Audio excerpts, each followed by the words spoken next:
Olá, eu sou Daniel Amado, sou gestor em práticas integrativas e complementares e hoje vamos falar um pouco sobre medicina alternativa. Por que não utilizamos o nome medicina alternativa? Bom, para entender um pouco, a gente tem que entender de onde vem esse conceito.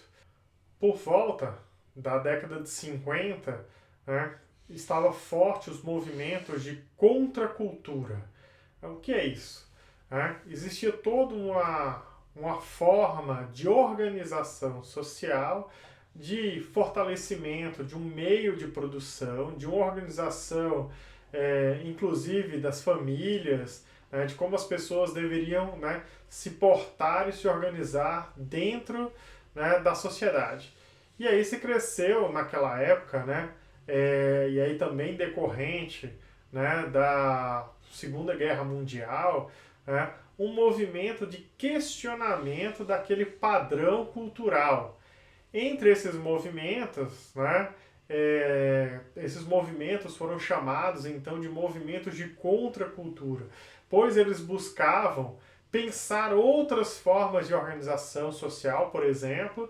Então, nessa época, muitas comunidades alternativas passaram a existir, onde as pessoas buscavam formas alternativas de produção, formas alternativas de organização da coletividade, que não fosse baseado, por exemplo, na propriedade privada, né, na cerca, né? Então, nesse cerceamento daquilo que né, poderia ser coletivo. Então, dentro dessas várias linhas de pensamento de contracultura, também se buscou formas alternativas, né, de saúde, de cuidado em saúde, que se contrapunha àquele modelo, né, com a alta ascensão da indústria farmacêutica, de uma medicina tecnológica. Então se buscava, né, alternativas a esse modelo, né, de prestação de serviço, né, de cuidado. Né? E aí, né, esses grupos, né, esse movimento de contracultura foi buscar, né, nas medicinas tradicionais, e aí, por exemplo, nos Estados Unidos, fortemente nas medicinas tradicionais indígenas daquele território e também nas medicinas tradicionais de outros povos. Então, né, se buscou muito a medicina tradicional chinesa, o Ayurveda, o Yoga, práticas que desde desse período eles vêm, né, em franca ascensão nos Estados Unidos. Né, passou a crescer muito como, né, medicinas antigas que tinham conhecimento, né, milenar que poderia atender as demandas de saúde que se contrapusessem àquela medicina tecnológica que estava sendo apresentada, né, aquela medicina, né, baseada no fazer muito medicamentoso.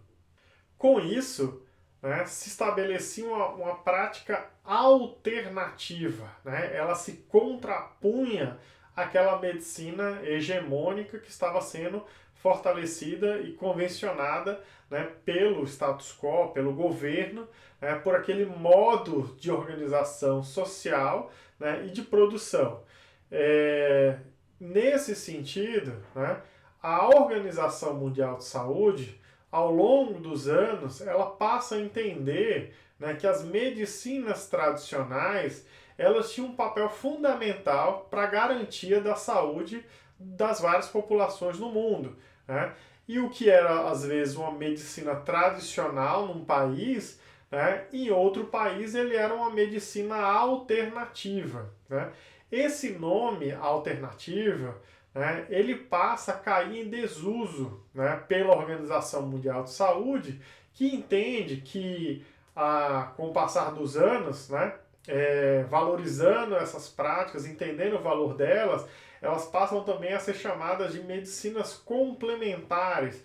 E aí eles já não passavam a se contrapor àquela medicina convencional, mas elas mostravam valor, né, evidências científicas, né, dos seus benefícios, né, que poderiam ser utilizados dentro daquele sistema que estava convencionado. Então a Organização Mundial de Saúde passa a entender, né, que para a integração dos sistemas nacionais de saúde não caberia, né, o termo alternativa, né, pois você teria uma prática em contraposição à outra, mas sim práticas que se integrassem e complementassem dentro do sistema. Então, por isso, né, esse nome alternativo ele passa a cair em desuso, né? Quando a gente pensa no Brasil, por exemplo, nós temos a Política Nacional de Práticas Integrativas e Complementares no SUS.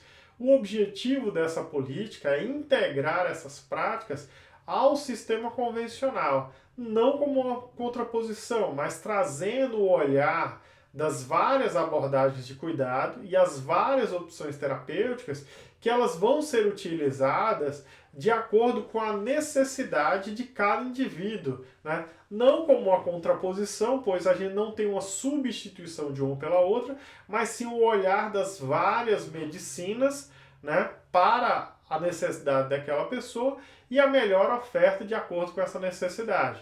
Então, né, não cabe dentro do sistema único de saúde, né, práticas alternativas, né?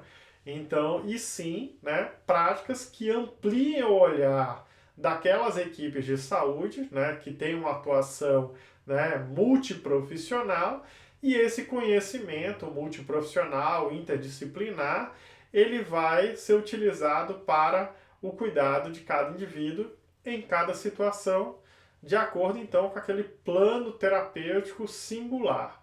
Então, por isso não utilizamos, né, o termo medicina alternativa ou terapias alternativas para se referenciar a práticas que tinham essa denominação antigamente. Um outro ponto também é que vários grupos que, por diversos motivos, são contra as práticas integrativas, eles também utilizam desse termo de medicina alternativa como uma forma pejorativa de se referenciar essas práticas, né, e querendo trazer um caráter de risco, né, onde você deixa de utilizar o conhecimento da biomedicina, né, e se utiliza de práticas alternativas, colocando, né, a saúde da pessoa em risco. Esse termo não está adequado, né, para a Política Nacional de Práticas Integrativas, já que não existe uma substituição e esse conhecimento, essas práticas, elas são utilizadas de forma conjunta de acordo com essa necessidade individual. Então não existe uma ampliação do risco, pois você não tem a destituição de uma prática pela outra. Você sabia disso? Né? Então, quando você vê alguma matéria, alguma informação falando sobre medicina alternativa, terapia alternativa, dê uma olhada primeiro se eles não estão querendo denegrir essas práticas ou se estão utilizando apenas como um sinônimo, né, por desconhecer. Né? De todo jeito, deixe comentários, né, nessas matérias, nessas informações, esclarecendo que o termo mais adequado dentro da política de saúde são práticas integrativas e complementares. Vamos conversar mais sobre isso?